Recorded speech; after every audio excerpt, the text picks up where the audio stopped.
feel and touch with your hands. When you use the iodized salt, two things I don't like. I don't like the flavor of iodized salt because it tastes like iodine. Why would you want to put iodine in your food? And two, it's so fine, it's hard to get a feel for how much salt you're using. So I love kosher salt. I do love all the sea salts. You know, Florida salt out of Brittany, the Malden sea salt out of London, or out of England, Hawaiian pink sea salt out of Hawaii, or the black lava salt. I mean, all those salts are amazing. You actually go to Thomas Kelly, you go to Per Se, and you know, save your money, it's worth every penny. But when you go there, he had a foie gras, back this is when he first opened, he had a foie gras terrine dish, and he came out with a salt service. And he came out with 12 different sea salts you could choose to put on your foie terrine, which I thought was really cool. I mean, you know, is it a little overkill? Yeah, perhaps a little bit, but it was a neat idea. And there is minute differences in how salt is.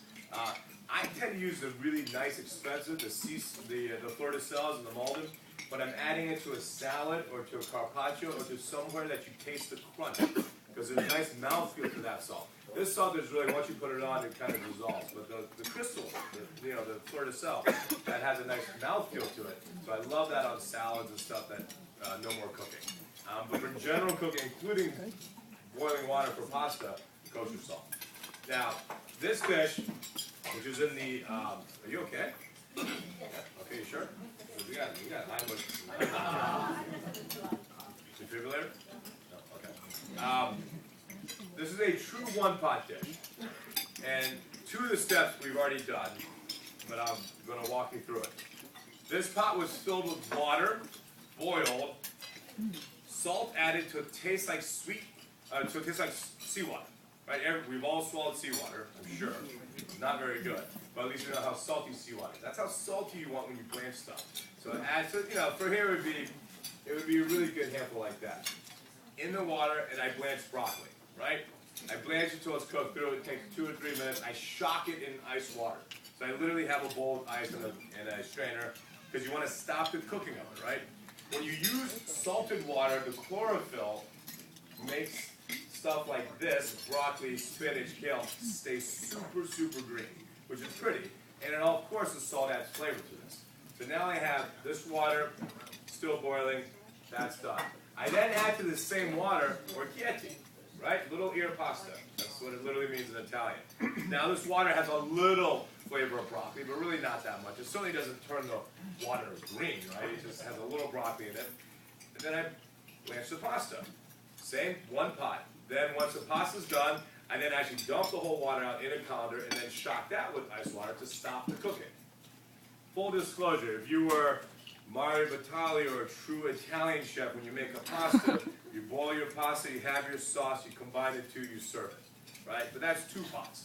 And the reason they do that is they actually take their hot pasta, add it to, let's say it's a bolognese, they would mix it until it's a raglan pasta. Sometimes they take a little extra pasta water as well to add more liquid, and then they serve it. And that is the best way for pasta.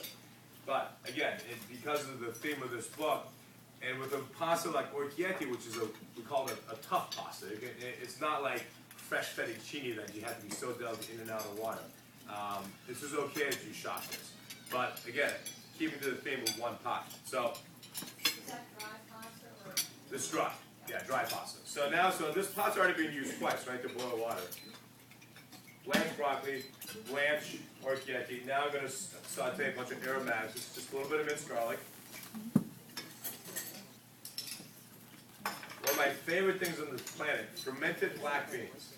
Alright, so if you've ever been in a Chinese restaurant and had clams and black beans, it's soybeans that are dried with salt, and I call it soy sauce on steroids. It's just an intense, really strong, but when used in moderation, fantastic Asian flavor. Alright, so again, make sure you have enough oil, because obviously you don't want the garlic to burn. So let's turn this up now. You can already smell it a little bit. Fermented black beans are really, it's the first East-West dish I ever did in my life. Is in Paris at a restaurant called Natasha. Jean-Marc was the chef who was young. I mean, I was 22 and he was like 26. He was very open to learning about Asian food. This is ground pork, naturally fed ground pork. He was very open to Asian food. I was very open to learning anything French. But the patron, Natasha, was this beautiful French Russian. She was born in Russia but raised in France.